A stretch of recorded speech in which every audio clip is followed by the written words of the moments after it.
நமச்சிவாய வாழ்க. நாதந்தாள் வாழ்க. இமைப்பொழுதும் என் நெஞ்சில் நீங்காதான் தாழ் வாழ்க.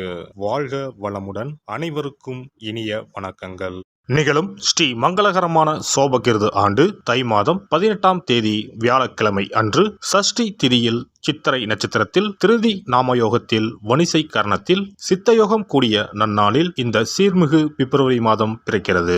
பிறக்கப் போகும் இம்மாதம் உங்கள் வாழ்வில் வளமும் நலமும் செல்வ செழிப்பும் பெற்று புதிய வாய்ப்புகள் புதிய வெற்றிகளுடன் மங்களகரமாக அமைய எல்லாம் வல்ல இறைவனை உளமாற வேண்டி விரும்பி கேட்டுக்கொள்கிறேன். இம்மாத கிரக நிலைகளை பார்க்கும் போது மேசத்தில் குரு பகவான் சஞ்சாரம் செய்கின்றார். சனி பகவான் கும்பராசியில் பயணம் செய்கிறார். ராசிக்கு 6ஆம் இடத்தில் கேது பகவானும் 12ஆம் வீட்டில் ராகு பகவானும் பயணம் செய்கின்றனர். சுக்கிரன் புதன் செவ்வாய் ராசிக்கு 9ஆம் இடத்தில் சஞ்சாரம் செய்கின்றனர். ஜனவரி 15ஆம் தேதி சூரிய பகவான் மகர ராசிக்கு மாறியதை தொடர்ந்து பிப்ரவரி 1ஆம் தேதி புதன் பகவானும் பிப்ரவரி 5ஆம் தேதி செவ்வாய் பகவானும் மகர ராசிக்கு பெயர்ச்சியாக உள்ளனர். இதனால் பிப்ரவரி மாதத்தின் தொடக்கத்திலேயே 3 கிரகங்களின் சேர்க்கை நடக்க உள்ளது. மகர ராசியில் சூரியனுடன் புதன் இணைவதால் புதாதித்ய யோகமும் சூரியனுடன் செவ்வாய் இணைவதால் ஆதித்ய மங்கள ராஜ யோகமும் உருவாகிறது. இந்த கிரக அமைப்பினால் உங்கள் வாழ்வில் ஏற்படக்கூடிய சுபம் மற்றும் அசுப பலன்கள் என்ன என்பதனை விரிவாக காண்போம். இதுவரை ஆபத்தில் சிக்கி சீரழிந்த உங்கள் வாழ்க்கை பயணம் மாறப்போகிறது. இப்படியும் ஒரு வாழ்க்கையா என மனக்கசப்பில் வாழ்ந்து வந்த உங்களுக்கு இனி வசந்தம் வீசப்போகிறது. இனி யமனே உங்கள் எதிரில் வந்தாலும் சிவனின் அருளால் எதிர்த்து நின்று போராடும் பலம் உங்களை வந்து சேரும். உங்கள் பிறப்பு ஒரு சாபக்கேடு அல்ல, அது சரித்திரம் படைக்கும். துலாம் ராசி அன்பர்களே, இம்மாதம் முழுவதும் குரு பகவான் மற்றும் சனி பகவானால் பல நன்மைகள் ஏற்பட உள்ளன. பண வரவு கணிசமாக உயரும். புதிய ஆடை ஆபரணங்கள் சேரும். மனதில் தன்னம்பிக்கை அதிகரிக்கும். எதையும் சாதிக்க வேண்டும் என்ற மன உறுதி ஏற்படும். பழைய வாகனத்தை மாற்றிவிட்டு புதிய வாகனம் வாங்குவீர்கள். கணவன் மனைவிக்கு இடையே அந்யோன்யம் அதிகரிக்கும். குடும்பத்தில் மகிழ்ச்சியும் நிம்மதியும் ஏற்படும். பிரிந்திருந்த தம்பதிகள் ஒன்று சேர்வார்கள். சிலருக்கு குழந்தை பாக்கியம் கிடைக்கும். சுப நிகழ்ச்சிகளில் கலந்து கொள்வீர்கள். குடும்பத்துடன் விருந்து விசேஷங்களுக்கு சென்று வருவீர்கள். உறவினர்களால் உதவி கிடைக்கும். அதே நேரத்தில் அவர்களால் சிறு உபத்திரமும் ஏற்படலாம். உறவினர்கள் வகையில் சற்று பக்குவமாக நடந்து கொள்வது நல்லது. வெளி வட்டாரத்தில் மதிப்பு மரியாதை கூடும். வாழ்க்கை துணை வழி உறவுகள் உங்கள் ஆலோசனைகளை ஏற்றுக்கொள்வார்கள். அவர்கள் மத்தியில் உங்கள் கௌரவம் ஒரு படி உயரும்.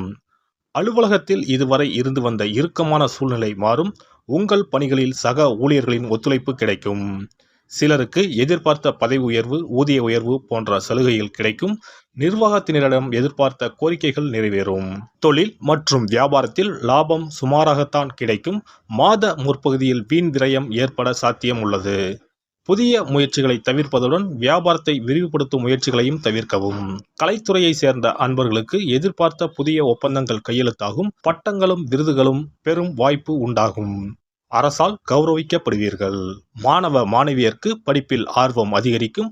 தேர்வுகளில் அதிக மதிப்பெண்கள் பெற்று ஆசிரியர்களின் பாராட்டுக்களை பெறுவீர்கள். ஆசிரியர் மற்றும் பெற்றோரின் ஆலோசனையை கேட்டு நடப்பது நல்லது. குடும்பத்தை நிர்வகிக்கும் பெண்மணிகளுக்கு பல வகைகளிலும் முன்னேற்றம் தரும் மாதமாக இம்மாதம் அமையும். புகுந்த வீட்டு உறவினர்கள் மத்தியில் மதிப்பும் மரியாதையும் கூடும். அலுவலகம் செல்லும் பெண்மணிகளுக்கு சிறப்பான பலன்கள் ஏற்படக்கூடும். எதிர்பார்த்த பதவி உயர்வு ஊதிய உயர்வு கிடைக்கக்கூடும். சாதகமான நாட்கள் பிப்ரவரி 1, 7, 11, 12. அதிர்ஷ்ட எண்கள் 1, 3, 7. வழிபட வேண்டிய தெய்வம் சிவபெருமான் ஆஞ்சநேயர். பரிகாரம்: திங்கள்தோறும் சிவபெருமானுக்கு வில்வத்தலத்தால் அர்ச்சனை செய்வதும் சிவஸ்துதிகளை பாராயணம் செய்வதும் நன்மை தரும். சனிக்கிழமைகளில் ஆஞ்சநேயருக்கு வெற்றிலை மாலை சாத்தி வழிபடவும். சிறப்பு பரிகாரம் மற்றும் ஆலய தரிசனம். புத்திர பாக்கியம் என்பது திருமணமாகி பல ஆண்டுகள் ஆகியும் புத்திர பாக்கியமே ஏற்படாத நிலை. புத்திர தோஷம் என்பது ஒவ்வொரு லக்னத்திற்கும் வேறுபடும். பொதுவாக எந்த லக்னமாக இருந்தாலும் 5ஆம் இடம்தான் புத்திரஸ்தானத்தை குறிக்கும். எனவே அந்த 5ஆம் இடத்தை முக்கியமாக பார்க்க வேண்டும். சேர்த்து வைத்த புண்ணியம்தான் குழந்தையாக பிறக்கும் என்று பழமொழி உண்டு. அந்த வகையில் 5ஆம் இடம் பூர்வ புண்ணியஸ்தானமாகவும் திகழ்கிறது. தாய்மாமன் தாய் வழி உறவுகள் ஆகியவற்றை குறிப்பதும் 5ஆம் இடம்தான். 5ஆம் இடத்தில் பாவக்கிரகங்கள் அதாவது ராகு, செவ்வாய், சனி அல்லது சூரியன் அமர்ந்தால் ஒரு சிலருக்கு குழந்தை பாக்கியம் இல்லாமல் போகும் அல்லது தாமதமாக கிடைக்கும். ஒருவேளை 5ஆம் இடத்தில் உள்ள பாவக்கிரகங்களை சுப கிரகங்கள் பார்த்தால் குழந்தை பாக்கியம் கிடைக்கும் என்பது நம்பிக்கை. இனி புத்திர பாக்கியம் பெறுவதற்கான ஆலய வழிபாடுகளை பார்ப்போம். செவ்வாய் பகவானின் அம்சமாக கருதப்படும் முருகப்பெருமான் வழிபாட்டை தவறாமல் செய்பவர்களுக்கு நிச்சயமாக புத்திர பாக்கியம் கிடைக்கும். குரு பகவான் வீற்றிருக்கும் தலங்கள் அனைத்தும் சிறப்பு வாய்ந்தவைதான். ஆலங்குடி குருஸ்தலம், திட்டை குருஸ்தலம் சிறப்பான பலன்களை கொடுக்கும் ஆலயங்களாகும். அது மட்டுமல்லாமல் சிதம்பரம் அருகே இருக்கக்கூடிய ஓமாம்புலியூர் துயர்தீர்த்தநாதர் ஆலயமும் குரு பகவானின் ஸ்தலமாகும். இந்த ஆலயங்களுக்கு சென்று தரிசித்து வருவதன் மூலம் புத்திர பாக்கியம் நிச்சயமாக கிடைக்கும் என்பதை உறுதியாகவே சொல்லிக் கொள்கிறேன். மேலும் வைத்தீஸ்வரன் கோவில் அனைத்து விதமான நோய்களையும் தீர்க்கும் ஆலயம். இது செவ்வாய் பரிகார ஸ்தலம். எனவே நல்ல சத்தான அறிவு கூர்மை மிக்க குழந்தை பாக்கியம் வேண்டுபவர்கள் இந்த ஆலயத்திற்கு சென்று வந்தால் குழந்தை பாக்கியம் பெறுவதற்கு உண்டான தடைகளை நீக்கி புத்திர பாக்கியத்தை நிச்சயம் அருள்வார் வைத்தியநாத சுவாமி. மேலும் கருவின் உருவாக இருக்கும் கருமாரியம்மன் ஆலயங்கள் அனைத்தும் புத்திர பாக்கியம் நல்கும் ஆலயங்களே. சமயபுரம் மாரியம்மன், திருவேற்காடு கருமாரியம்மன் போன்ற ஆலயங்கள் அனைத்தும் சிறப்பு வாய்ந்தவையே. அதேபோல் திருச்சிக்கு அருகில் உள்ள திருப்பட்டூர் பிரம்மா ஆலயம் பிறவி பயனை அனுபவிக்க செய்யும் ஸ்தலம். திருப்பட்டூர் பிரம்மாவிடம் வேண்டுதல் வைக்க குழந்தை பாக்கியம் கிடைக்கும். திருச்செங்கோடு அர்த்தநாரீஸ்வரர் ஆலயம் புத்திர பாக்கியத்தை அருளும் முக்கிய ஸ்தலம்.